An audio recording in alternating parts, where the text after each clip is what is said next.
Welcome to Raising the Bar, the podcast that pulls back the curtain on the country's most successful leaders and how they elevate their business and their teams. Please welcome our host, Alison DePauli.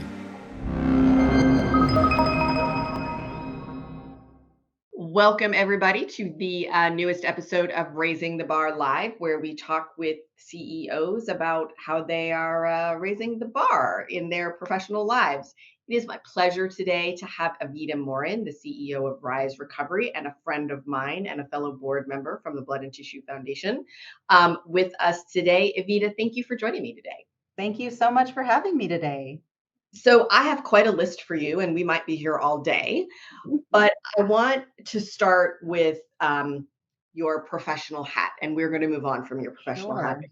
But I want to talk about substance abuse for young people, teenagers specifically, how a person moves forward with substance abuse, because you live with that forever, but your life can go on, and how an employer navigates having an employee who has a substance abuse issue. Yeah, those are great questions and things that we explore in my field all the time. I am the CEO at Rise Recovery, and we have been a nonprofit behavioral health support in San Antonio, Bexar County area for the last 45 years.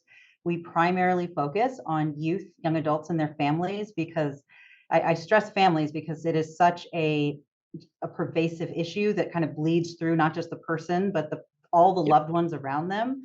And so this issue may be in a workplace, not just as the person using, but maybe a parent who's struggling with their work because of a loved one who's using, something like that. And so we deal with the whole gamut, and we really work hard to ensure that when our folks, our young people and our adults finally find sobriety, that they are in a stable place and that they learn how to advocate for themselves, how to work again. We hire a lot of the folks that we end up finding recovery with.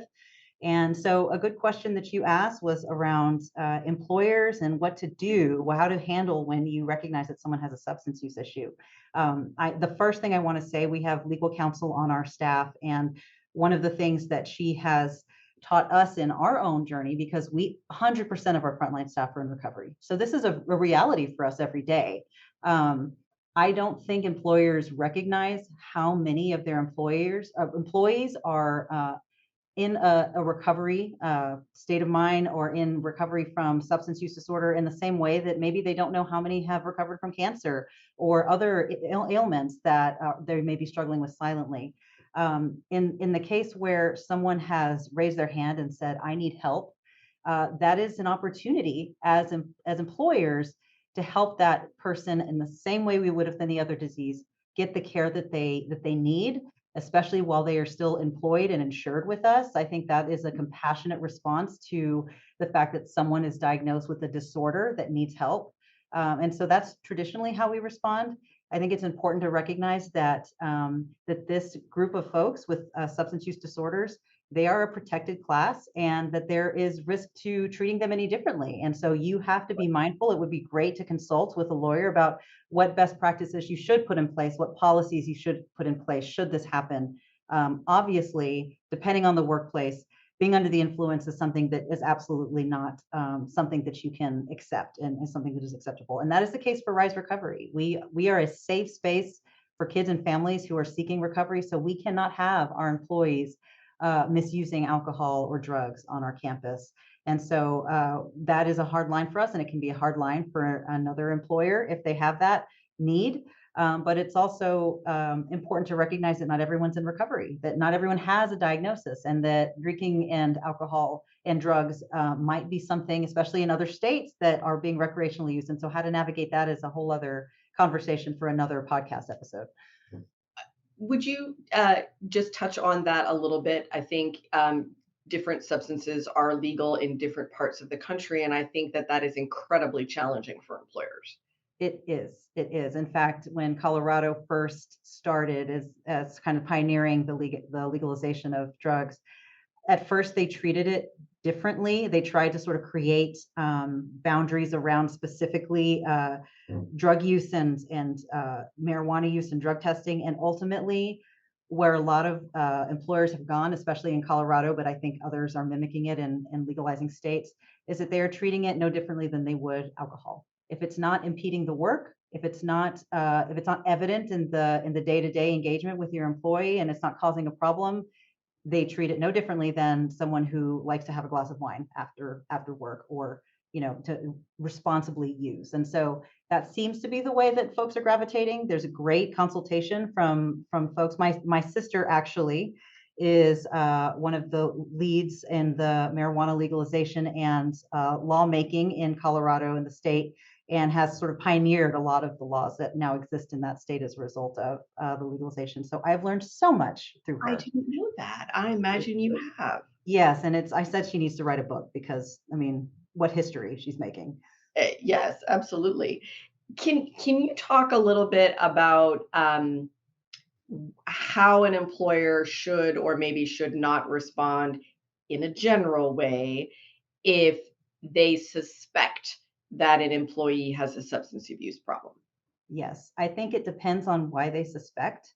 If I think it's important to know in your policies and procedures whether drug tests or random drug tests are something that you should employ in your work environment.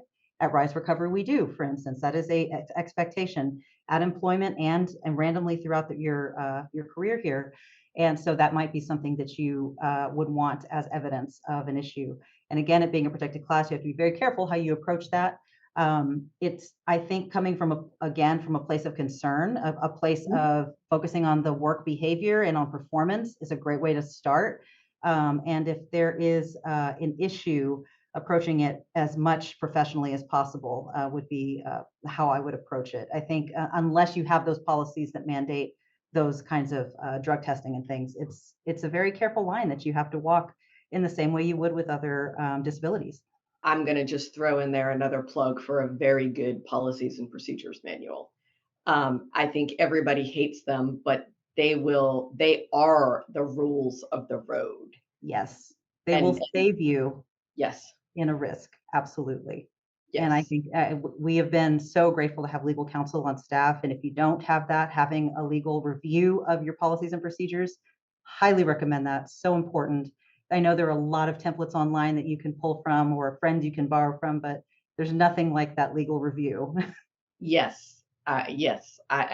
So we don't work so much in policies and procedures, but we do deal with ERISA quite a lot, and we like the documents in order. Yes. Whatever they're going to say, but they all need to be saying the same thing. Exactly. And you need your employees to sign them. Yes. Yes, you do. So, you recently went through a capital campaign, and as I look at all of that gorgeous light coming in your office, you told me that you have a trauma-informed building, which I Yes. think is fascinating. Isn't that cool? It's Yeah. been, I'm a social worker by trade. That's my degree. That's how I got into the role I am in today.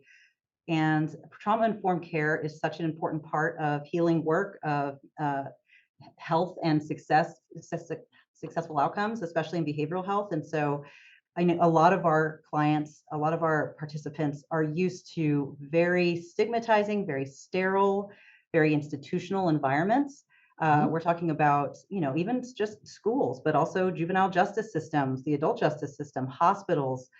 There are so many places in inpatient programs that don't really treat an individual with trauma-informed care, because unfortunately, a lot of the reason that people become this way is due to unaddressed trauma. And so it's really important at Rise Recovery. It is our mission that everyone is a human, everyone is a worthy individual and is capable of healing. And so part of how we represent that is when you walk into our doors, there is a lot of natural light that is not. I've worked in cinder block, jail and prison settings before, and even in schools where I was assigned a broom closet to do my counseling. Like, what kind of message does that send to a participant when that's the experience they're getting? And so this is a very, very beautiful environment. We are a peer-based program. So again, 100% of our program staff are in recovery. A lot of our work is done more over a coffee table or a ping pong table than it is over an executive table. Because a lot of the work is about developing relationship and rapport and teaching people how to be in healthy relationship with themselves and with others so that they're not going back to those old people places and things. And so it's a beautiful place. We have a coffee shop on campus, an amphitheater, a class, and we have a recovery high school on our campus that is a trauma-informed school. And it's a beautiful space.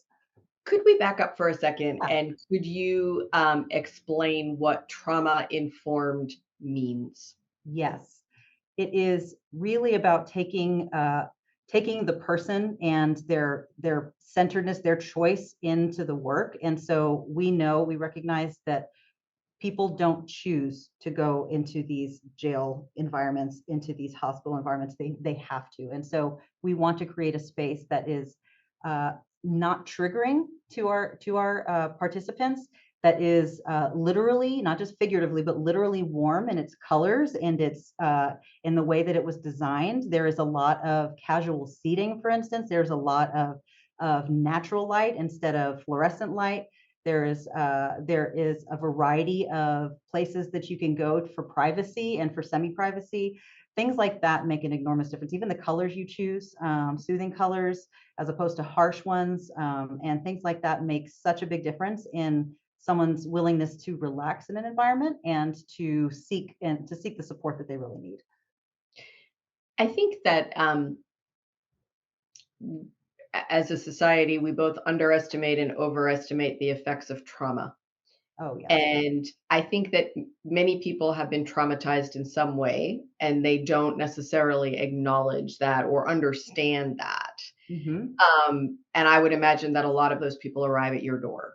That is 100% true. I would say the vast, vast majority of the people that we serve have experienced underlying unaddressed traumas. And frankly, now that we've all been through a pandemic, all of us have been through a traumatizing incident, whether we want to admit it or not. Or not. So, Yes. and now there are the things that the natural environmental traumas, things like that. But then what we see a lot of is harm caused by loved ones, harm caused in the family, Yep. different abuses and neglect, things like that. Those are very common reasons why people turn to drugs and alcohol. But I think all of us who've been through a pandemic and the stresses that it caused can relate to what it's like to want to numb out after Yep. a very stressful period of not knowing what's going on 2 feet in front of you, as we all felt. And so that is just a glimmer of kind of what these individuals have experienced. I think that was a very good way to put that. Mm. So we've all been through something. I served on the board of Family Service Association for some time, and I the executive director. His job was to shock me. Every time we sat in a meeting, I would just be like, what? It was amazing, some of the things he told me, and the amount of trauma that happens, and from people that don't mean to inflict trauma as well. Mhm. Absolutely. I think that's very, very well said. I think that people are doing the best they can with what they know. Yep. And that's where generational trauma happens, and that we see a lot of that in our work. The neglect that's caused from being addicted to substances is profound for the kids that they raise, and the cycle goes on and on. You've had a lot of astounding growth in the last few years. You went through a Yeah. capital campaign, you have a new building, your staff is growing. Let's talk a little bit about competition. Yeah. You are in a nonprofit space, yet there is a lot of competition in your segment. Hmm. How do you manage that? That's interesting. I think a lot of nonprofits like to believe there is no competition, but I think there's always the need, whether or not I know every day that this work is good work and it's mission work and that there's someone we can help. But if I am not staying intentionally relevant to the conversations that our public is having, if I am not promoting the work that we're doing to people and helping destigmatize and educate on this issue, then I'm missing an opportunity for this organization to receive the funds that it needs to do the work that it's doing. We provide 100% no cost services to the people that we serve. We don't take insurance, we don't take a dime unless someone is donating that dime. And so that is such an important part of the work, because the competition is often insurance provided services. There are a lot of for-profits in my sector. There are many, inpatient and intensive outpatient drug and alcohol programs that exist, and there are barriers to that. And I think it's important to recognize that where Rise sort of sets itself apart is that we really work to eliminate those barriers. We provide the transportation, we provide the no-cost services, we provide a very central hub of services, and the work we do now goes not just a lot of these people, competitors in the field, you have to come to them and to their center. We go out into the schools. We provide full dedicated staff to those schools, for instance, to provide that support to those students as one of the many services we provide. We have really in San Antonio, we are the only resource for young people. And I think that is, in that way, I would love more competition because there is more work than we can handle dealing with this epidemic and the lack of resources for our teenagers. There's not an inpatient program for kids in San Antonio. And I think people are shocked when they hear that. Mm-hmm. They're like, what do you mean? You can't, yeah, it's hard to understand. What is the most surprising service that you offer? I mean, people think, oh, well, I have a substance abuse disorder. I'm just going to do this. But it's not just this, it's Right. this and this and this and this and this and this. Yes. What is the most surprising part of that for people? I think it's important for one, most people aren't educated in the whole continuum of care, the behavioral health system, and they don't recognize that this is a multi-tier journey. There Yep. are multiple steps to recovery depending on how far along the addiction is. And you may start with inpatient, and then after that, you're not going to be cured, like you were saying. This is something that now you need an intensive outpatient, and now you need a community, recovery support, and an employer who is supportive of your recovery, and or there are so many components. So one of the very unique things that we do at Rise Recovery is that family wraparound service. Our kids, we may have families whose kids are still on the run, who are not yet ready to seek care, and yet we will provide that family with the structure and the support that they need to sustain their health, their marriage, their other children, because that family system is really all that person who's struggling has to run up against. And so we need to keep that unit as healthy as possible. We even serve the siblings and the children of families dealing with this. So these are often the most forgotten kids. They're the ones that are doing okay. And so they're the ignored ones because they're not the ones going through crisis. And so we provide a support service and a community for them. We also have a recovery high school that I mentioned. This is San Antonio's first and only recovery high school. And we were the only major city in Texas at the time that we opened that hadn't already begun building a recovery high school, which is a shame that it took us so long. Yes. I want to talk a little bit about the kids that are doing okay, because I think when we were talking earlier, we talked about how children often get left out of the conversation. And yet, children may not know everything, but typically they're pretty observant. Yeah, they are very. What is your best advice for a family in dealing with an substance use disorder and managing children if the child is not a person with the disorder? I think making sure that the other child, the other children have connection and time with that family member is very, very important, that they have as much dedication and a role in the family that is not just the helper role. I think that's really where families kind of go astray, is when we start assigning roles that were not intended for children on children. And so, and that's commonly what happens. And I think that the health of either the marriage, the relationship, whatever is supporting that family of that person, maybe it's just a single mother or a single father that's dealing with it, the health of that person is wholly critical and an absolute priority. So creating the boundaries that are necessary to be able to protect the rest of your family unit from someone who is struggling with substance use when they're struggling is really, really hard and very, very important. I think that a lot of our families, I think there's an assumption that if you've got a loved one who's using, you must be a bad parent. And what I see in Rise Recovery so often, more often than not, is that families are deeply invested in these kids. They're doing everything. They're turning themselves inside out and upside down and, remortgaging their houses and doing everything they can to save this kid, when at the end of the day, that kid needs to save themselves. And you can love someone to death. You can provide so much runway and let them get away with so much, or bail them out of so much that they never feel a consequence to the drug use. And then it only takes one time to overdose. It only takes one wrong, one misinterpreted drug without Narcan around to kill yourself. And that's what's happening to a lot of our kids these days, is that they are, with the kind of drugs that are on the market today, they're not even reaching the point of addiction. They're experimenting, they're trying it once, the boundaries aren't set. Maybe permissive parenting is part of what, they were raised with, and they're not here with us anymore because we didn't have that conversation.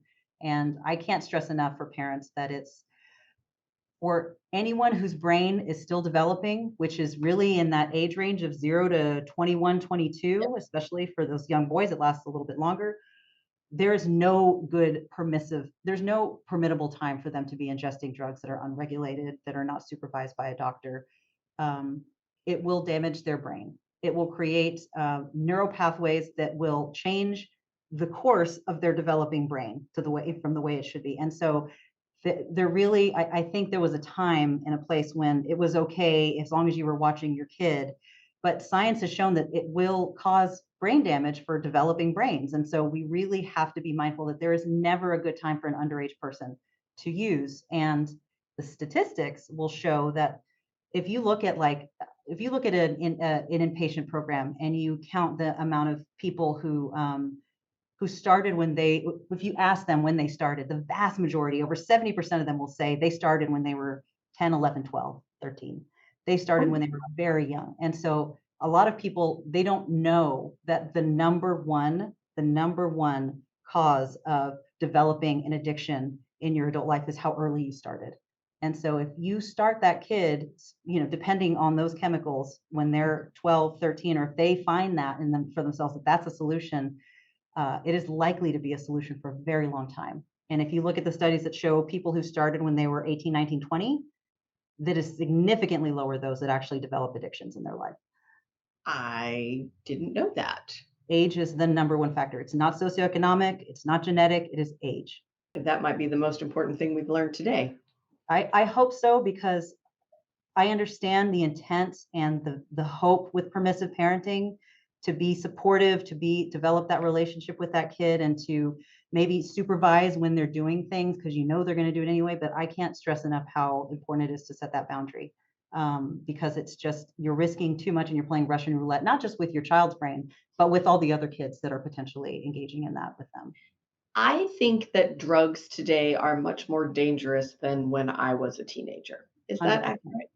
accurate? 100%. They are significantly more potent, Mhm. 50 times more potent than than some of the drugs that people were using on the streets before. We're talking about, heroin and morphine. Now it's fentanyl. Then there are drugs that are causing terrible, terrible reactions to people. And like xylazine is the big one right now. It's called Trank, and it's on the streets. And people don't know what they're using anymore. Now, it used to be that street drugs looked like street drugs, and now they all look like medication. They all look like pills. And so you don't know what's in them anymore. You don't know what's being pressed in them. And they all look safe. They all look like maybe what someone took at a party, 20 years ago, when you could presume it was from a pharmacy and safe. Now they're filled with deadly, deadly poisonous drugs, and they are causing overdoses left and right for all ages. Second most important thing you've said today. I would hope that the third is to carry Narcan, and that is a opioid reversal drug. It is something you can get over the counter. It is something that Rise Recovery distributes for free. And if you can't afford it over the counter, and you never know when, especially if you're not sure what your children are doing, you never know when that could save a life. And it has saved many lives as an opioid reversal drug, and hopefully will continue to. We hand it out to family members every day. Also very good to know. Correct. Number 3. So through the course of our conversation, and through the other conversations that we have had over the course of time, I'm always so interested in how you run Rise Recovery, a nonprofit, as a business. And I think that's very important. I've served on several different nonprofit boards, and typically the more they run like a business, the more people they can serve, the more stable they are, they're more impactful in their communities. But that doesn't happen by itself. You No. know, you do need business support and business skills for that. Um, do you invest in any sort of mentorship, coaching, operational programs to help run your organization more effectively? And how has doing that impacted not just you but your staff? hmm Yes, I would. I mean, I would certainly recommend for any leader of an organization, especially if they haven't been to business school and if they don't have some significant mentors in their life to engage. There are so many wonderful leadership programs, mentorship programs in San Antonio. I have been on a few of them. There's been a Holt Leadership Program, which is sort of a mini business school through San Antonio Area Foundation. I have been. I will be applying for Leadership San Antonio at some point, and hoping that I get to be a member of that. I have also engaged in executive coaching. I've been a part of a group called C12, which is sort of a faith-based, Christian-based business support system, executive support system. And I have also been, and I am now currently a member of Vistage, which is another executive group that supports CEOs and small business owners going through all of the things, all of the different seasons of businesses together. And ours is focused more on small business. We are a $3 million organization. We have about 40 staff, and we have grown from 12 7 years ago when I got here up to 40. So we've grown substantially. We were about 1.2 million when I first got here. Now we've more than doubled. And we had no space. We were in borrowed space for many of those, for 4 decades prior. And Yep. hosted that. Yes, it was handshake deals. There wasn't even a signed lease. It was very charitable, but also very risky, not something I felt comfortable doing long term. And I sure am glad that we have, that we now have these beautiful walls around us that are ours, property that is ours. And it was worth the $8.5 million capital campaign to get where we are today. But I also recommend getting an operating system in place, especially if you are not if you don't have a COO type background and you don't have a real strong skill or grasp or education on project management, on analytics, because those are so important they provide the levers that you push and pull on to create change in your organization. They teach you about efficiency, they teach you about outcomes. And I am a very visionary, focused person. I'm a social worker, so I'm obviously very much focused on relationship.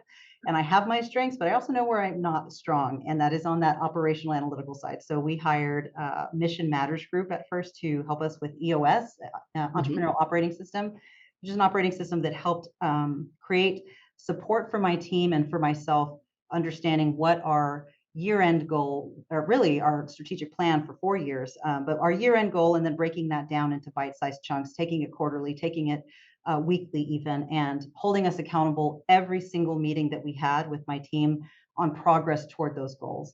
And so our meetings stopped becoming putting out fires. They stopped becoming, before I've been in organizations like that as well, where you end a meeting, you're like, what did we say we were going to do there? I feel like we just ran in circles for, Yep.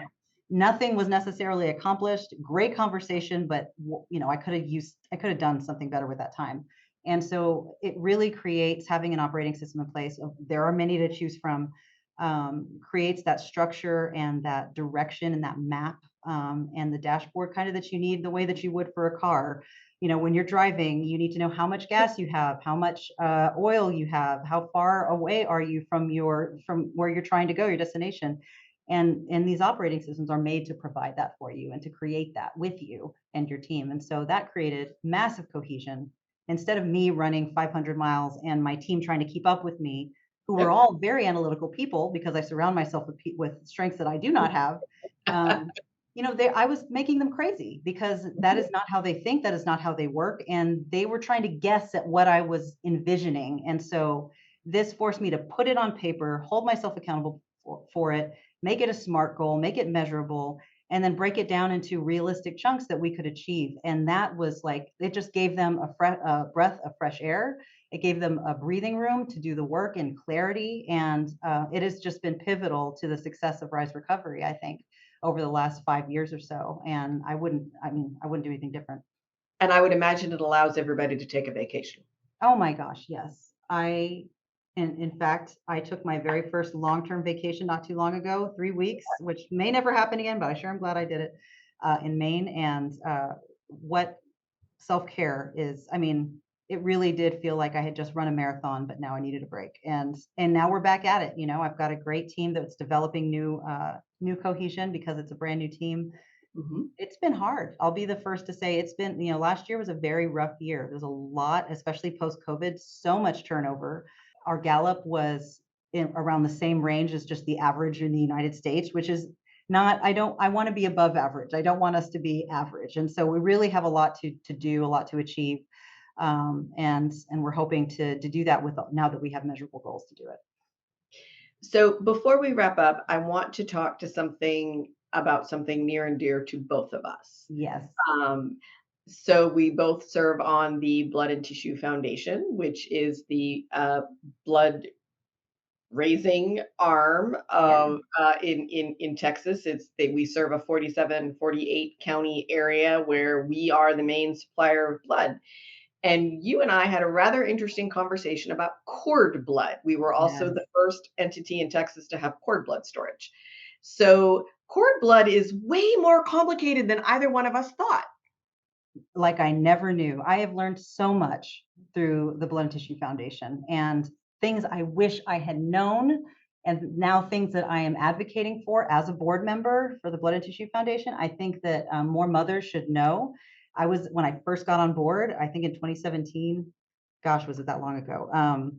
I was a brand new mother to two babies, and I learned that cord blood is that it requires a match for you. If you need the stem cells for that cord blood provides, that you need to find someone who matches with you. And what I did not know at the time was that your genetics play a huge part in that match. What your ethnic background is plays a huge part in that match, and so you're more likely to match with people with similar ethnic backgrounds. Well, in this new world of very, very commonly interracial marriages and multiracial babies, I think it's really, really important for parents to know when they're being offered to have their cord blood collected, that they say yes, Yes. because they don't recognize that if they ever need that in the future, if they've got a complexity of ethnicities in their culture, in their background, in their child, that it's going to be very hard to find a match. And so I would advocate for every mother to donate their cord blood to the bank. If you can afford to have it frozen, by all means, but you don't need to, because there is a bank that will hold it. And if ever there is a need and you have that complex background, there's a chance that you'll have a match. So cord blood is one of the many things that the Blood and Tissue Center, South Texas Blood and Tissue Center does, and very important. And it was the first cord blood bank in the state of Texas. And I know there are huge, just sort of generically for our audience, there are huge outreaches, both to obstetricians to talk to mothers and to new mothers themselves to help them understand what their choices are for cord blood. If anybody has any questions about that, certainly you can reach out to either Evita or me, or you can head straight to the South Texas Blood and Tissue Center, and they will be very glad to help you. They'll be glad to take blood too, by the way. Yes. Please. Please. Yes. So I think we will leave it there today, but I think we learned some real important things about opioid abuse, substance use disorders, and everybody should have a Narcan can, and now you know where to get one. Thank you so much for joining me today. Thank you so much. It's been a pleasure talking with you, Allison. Thank you. So for those of you that have joined us, thank you. I hope you enjoyed the episode. If you liked it, leave us a review, give us a thumbs up. It helps us spread the word, and we'll see you next time. We hope you've enjoyed this episode. Raising the Bar is powered by Altique Consulting, the country's leading independent expert in healthcare cost containment. Astute employers know there's a better way to offer health insurance, and we help them achieve it.